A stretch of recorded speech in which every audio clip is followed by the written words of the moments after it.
তিনি ছিলেন মধ্যম আকৃতির সুঠাম দেহের অধিকারী একটি মানুষ। তার চুলগুলো ছিল ঘাড় পর্যন্ত প্রলম্বিত, হালকা হালকা কোঁকড়ানো।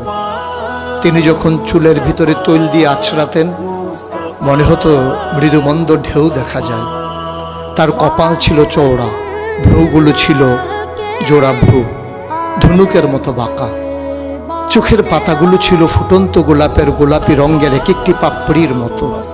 তিনি কখনো বা যখন চোখের পলক ফেলতেন মনে হতো মৃদুমন্দ বাতাসে গোলাপ পাপড়ি যেন দোল খাচ্ছে। তার চোখের সাদা অংশ ছিল রক্তিমাভ সাদা, কালো অংশ ছিল কৃষ্ণ কালো। তার নাকটা ছিল খাড়া, নাকের ছিদ্রগুলো ছিল ছোট ছোট। নাকের নিচে ছিল সরু চিকন গোঁফ, গোঁফের নিচেই সেই গোলাপি রঙের ঠোঁট। তার ঠোঁটগুলো যখন কখনো বা মুচকে হাসত, গোটা পৃথিবীর মানুষ অবাক বিস্ময়ে দেখত গোটা পৃথিবীতে যেন বিজলি চমকিয়েছে।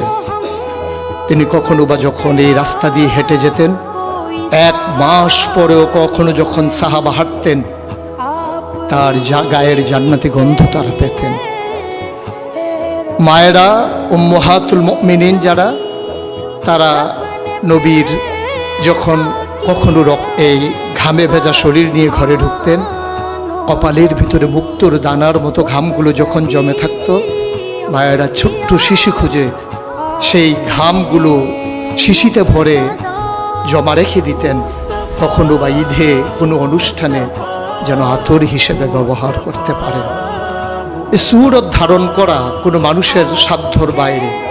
কখনোই কোনো মানুষ এই সুরত ধারণ করতে পারবে না চেষ্টা করলেই।